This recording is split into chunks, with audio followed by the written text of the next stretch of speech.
പൊതു തെരഞ്ഞെടുപ്പിന്റെ, അതായത് 5 നിയമസഭാ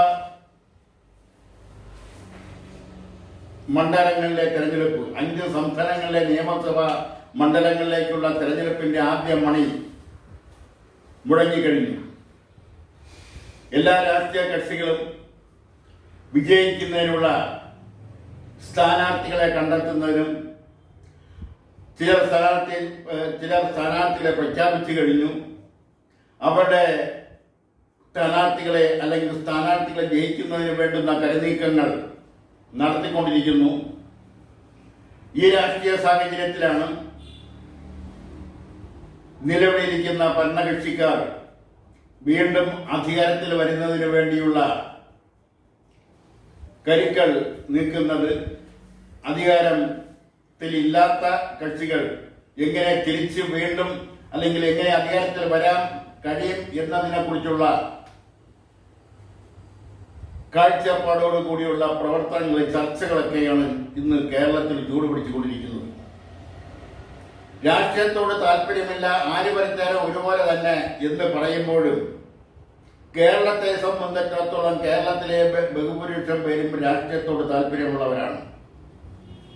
അവർ സമ്മതിദാനാവകാശം കൃത്യമായി പോളിംഗ് ബൂത്തുകളിൽ പോയി രേഖപ്പെടുത്തുന്നവരാണ്. രാഷ്ട്രീയ ചർച്ചകളിൽ താല്പര്യമുള്ളവരാണ്. മുമ്പെല്ലാം ചായക്കടകളും ബാർബർ ഷോപ്പുകളും രാഷ്ട്രീയ ചർച്ചകൾക്ക് വേദിയാവും എന്നത് ഇപ്പോൾ അതുപോലെ ഇല്ലെങ്കിൽ തന്നെയും സ്വകാര്യ കൂടിക്കാഴ്ചകളിലും കൂട്ടായ്മകളിലും ഒക്കെ രാഷ്ട്രീയം കടന്നു വരാറുണ്ട്. ആര് ജയിക്കും, ആര് പരാജയപ്പെടും എന്നതിലുപരി രാഷ്ട്രീയത്തോട് പൊതുവെ മലയാളികൾ താല്പര്യം കാണിക്കുന്നു എന്നുള്ളതാണ് വസ്തുത. ഇന്നത്തെ പുതിയ സാഹചര്യത്തിൽ സാമൂഹ്യ മാധ്യമങ്ങളിലൂടെ അറിയുന്ന കാര്യങ്ങൾ അത് പരസ്യമായി ചർച്ച ചെയ്യപ്പെടുന്നില്ല എങ്കിൽ തന്നെയും രാഷ്ട്രീയ പ്രസ്ഥാനങ്ങളെ, രാഷ്ട്രീയത്തെ വിലയിരുത്തുന്ന കാര്യത്തിൽ കൗമാരപ്രായമുള്ളവർ മുതൽ വയോജനങ്ങൾ വരെ തൽപരരാണ്. അവരെല്ലാം അത് സൂക്ഷ്മം വീക്ഷിക്കുന്നുണ്ട്. അതുകൊണ്ട് പണ്ടത്തെ പോലെ ഒന്ന് മറച്ചു വെച്ചുകൊണ്ട് മറ്റൊന്ന് പറഞ്ഞ് ബോധ്യപ്പെടുത്താൻ ഇന്ന് ബുദ്ധിമുട്ടാണ്. അതായത് രാഷ്ട്രീയത്തിൽ മുമ്പെല്ലാം കലാപരമായ രീതിയിൽ കള്ളം പറയുന്ന ഒരു പ്രവണത, ഒരു രീതി ഇന്ന് നടത്താൻ ബുദ്ധിമുട്ടാണ്. ഇന്ന് ഓരോ മുന്നണിയും, പ്രത്യേകിച്ച് കേരളത്തിൽ പ്രധാനമായ 3 മുന്നണികൾ ആണ് മത്സരരംഗത്തുള്ളത്. ഇടതുപക്ഷ മുന്നണിയും കോൺഗ്രസ് നേതൃത്വം കൊടുക്കുന്ന ഐക്യജനാധിപത്യ മുന്നണിയും BJP നേതൃത്വം കൊടുക്കുന്ന ദേശീയ മുന്നണി. ഇവർ 3 പേരും വോട്ടിംഗ് പാറ്റേണിൽ, വോട്ടിങ്ങിന്റെ വ്യത്യാസത്തിൽ വലിയ അന്തരമൊന്നുമില്ല. ഈ 3 മുന്നണികളെയും നയിക്കുന്നവരും 3 മുന്നണികളിൽ ഉൾപ്പെട്ടിരിക്കുന്ന ആരാണെന്ന് ഉള്ളതിനെ കുറിച്ചും ആ ഉൾപ്പെട്ടിരിക്കുന്ന രാഷ്ട്രീയ പാർട്ടികളുടെ പൊതു സ്വഭാവം എന്താണെന്നും അതിലെ നേതാക്കളുടെ, അഖിലേന്ത്യാ നേതാക്കൾ തൊട്ട് സംസ്ഥാന നേതാക്കൾ തൊട്ട് ഇങ്ങോട്ട് താഴെ ഘടകങ്ങൾ വരെയുള്ള നേതാക്കന്മാരുടെ സ്വഭാവത്തെക്കുറിച്ച് വിലയിരുത്തുന്നതിലും സമ്മതിദായകർക്ക് ഇന്നത്തെ സാഹചര്യത്തിൽ പ്രത്യേകിച്ച് ക്ലാസോ ആരെങ്കിലും പഠിപ്പിച്ചു കൊടുക്കുകയോ വേണ്ട. അതുകൊണ്ട്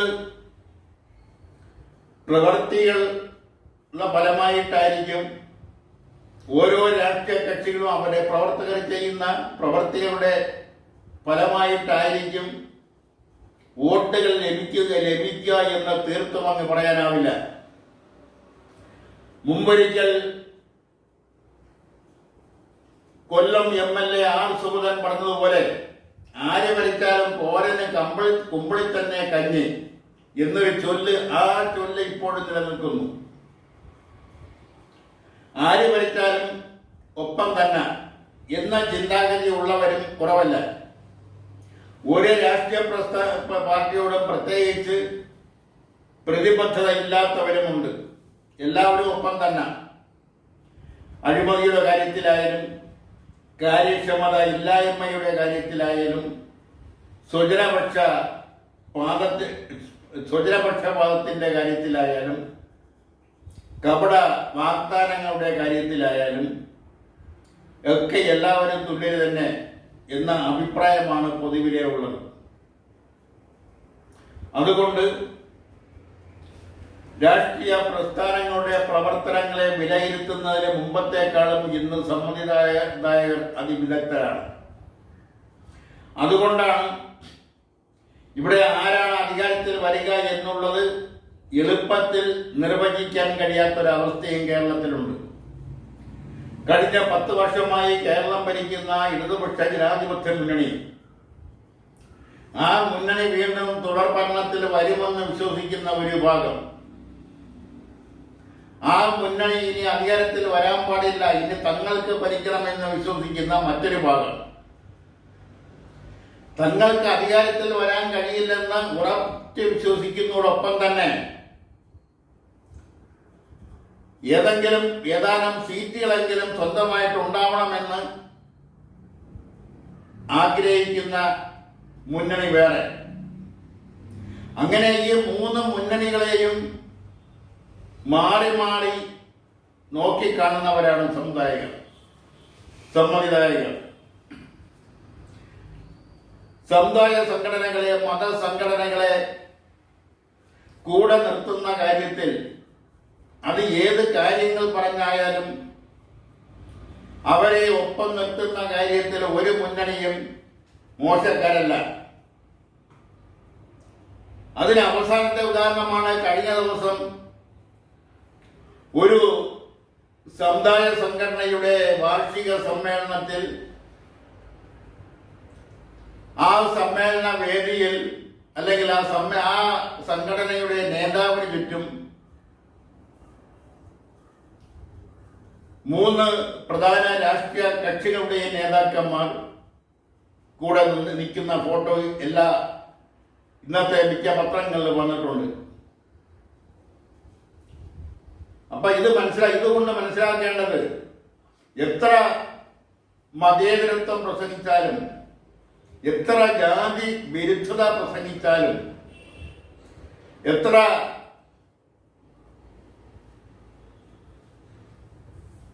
പുരോഗമനം പ്രസംഗിച്ചാലും, രാഷ്ട്രീയത്തിലേക്ക് കടക്കുമ്പോൾ അല്ലെങ്കിൽ പൊതു തെരഞ്ഞെടുപ്പ് അടുത്തു വരുമ്പോൾ ഇതെല്ലാം മറന്നുകൊണ്ട്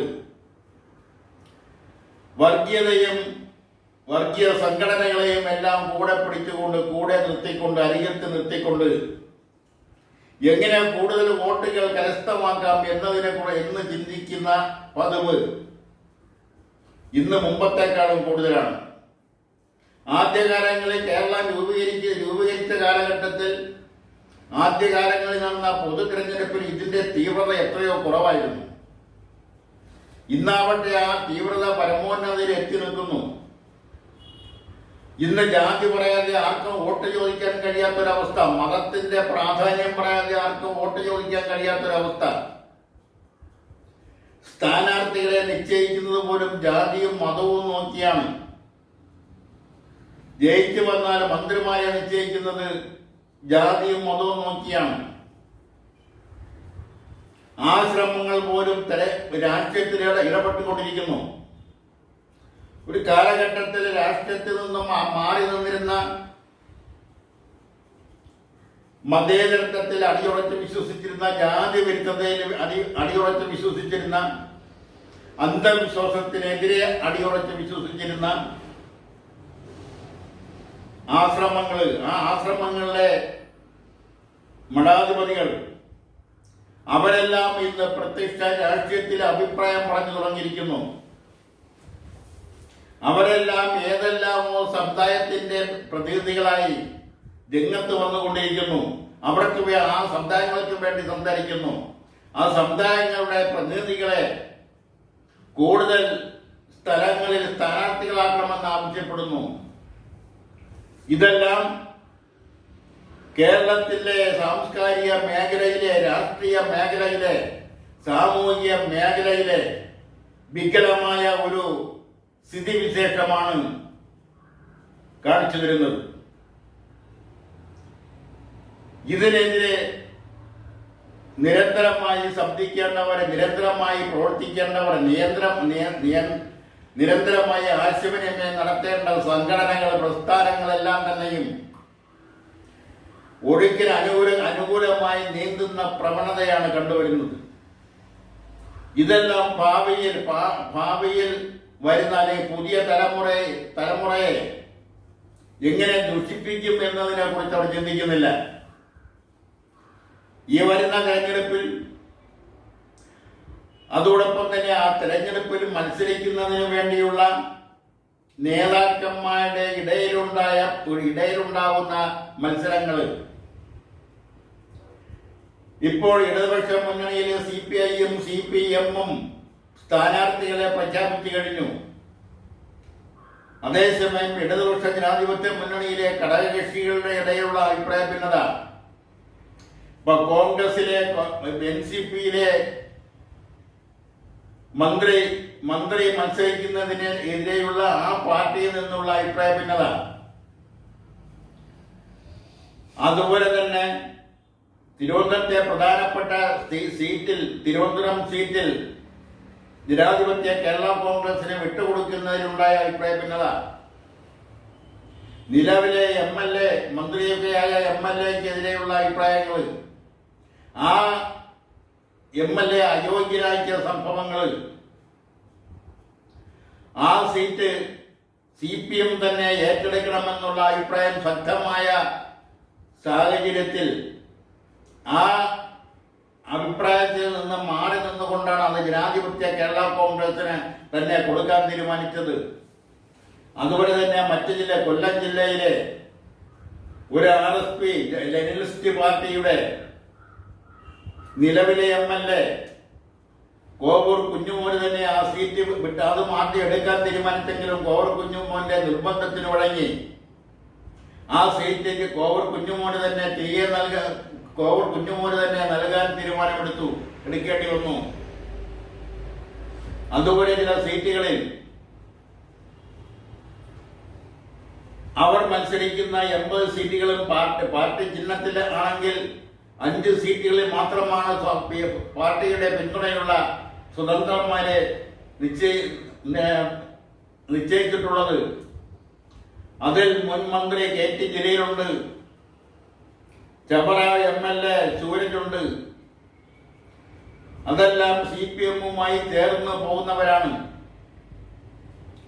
എന്തെല്ലാം ആയാലും ഇടതുപക്ഷത്തിന്റെ തുടർഭരണം ഉണ്ടാകുമെന്ന് ഇടതുപക്ഷ ജനാധിപത്യ മുന്നണി വിശ്വസിക്കുമ്പോൾ തന്നെ ഇടതുപക്ഷത്തിന് തുടർഭരണം ലഭിക്കില്ല എന്നും ഭരണം ഞങ്ങളുടെ കയ്യിലേക്ക് എത്തുമെന്നും ഞങ്ങളാണ് ഇനി ഭരണം നടത്താൻ പോണെന്ന ഉറച്ച വിശ്വാസവും അതിന്മേലുള്ള പ്രചരണവും കോൺഗ്രസിന്റെ നേതൃത്വത്തിലുള്ള ഐക്യ ജനാധിപത്യ മുന്നണിയും നടത്തുമ്പോൾ തന്നെ കോൺഗ്രസിനകത്തെ, അതായത് മുൻ KPCC പ്രസിഡന്റ്, മുൻ മന്ത്രി, നിലവിലെ ലോകസഭാ അംഗം, കോൺഗ്രസിന്റെ വർക്കിംഗ് കമ്മിറ്റി അംഗം ശ്രീ K സുധാകരൻ തന്റെ തട്ടകമായ കണ്ണൂർ വിട്ടുകൊടുക്കില്ല, കണ്ണൂർ താൻ മത്സരിക്കുമെന്ന നിർബന്ധം പിടിച്ചിരിക്കുന്ന രാഷ്ട്രീയ സാഹചര്യം. അങ്ങനെ കണ്ണൂർ ഒരു ലോകസഭാ മെമ്പർക്ക് വിട്ടുകൊടുക്കുകയാണെങ്കിൽ മറ്റ് പല ലോകസഭാ മെമ്പർമാരും നിയമസഭയിലേക്ക് മത്സരിക്കുന്നതിന് തയ്യാറാവുന്നു. ഒരു അഖിലേന്ത്യാ നേതാവ് KC വേണുഗോപാൽ, അദ്ദേഹം ലോകസഭാ മെമ്പറാണ്. അദ്ദേഹം കേരളത്തിൽ നിയമസഭയിലേക്ക് മത്സരിക്കാൻ തയ്യാറെടുക്കുന്നു. UDF-ന്റെ കൺവീനർ ശ്രീ അടൂർ പ്രകാശ്, അദ്ദേഹം ലോകസഭാംഗമാണ്. അദ്ദേഹം നിയമസഭയിലേക്ക് അദ്ദേഹത്തിന്റെ തട്ടകമായ കോന്നിയിൽ മത്സരിക്കാൻ അദ്ദേഹം താല്പര്യം പ്രകടിപ്പിക്കുന്നു. കൊടുക്കുന്നു സുരേഷ് നിയമസഭയിലേക്ക് മത്സരിക്കാൻ താല്പര്യം പ്രകടിപ്പിക്കുന്നു.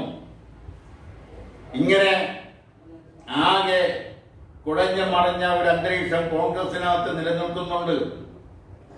അത് വെച്ച് നോക്കുമ്പോൾ ഇടതുപക്ഷ ജനാധിപത്യ മുന്നണിയിൽ അത്ര കൂടുതലില്ല ഈ ഇത്തരം പടലപ്പിണക്കങ്ങൾ. എന്തൊക്കെയായാലും തെരഞ്ഞെടുപ്പ് അടുത്തിരിക്കുന്നു.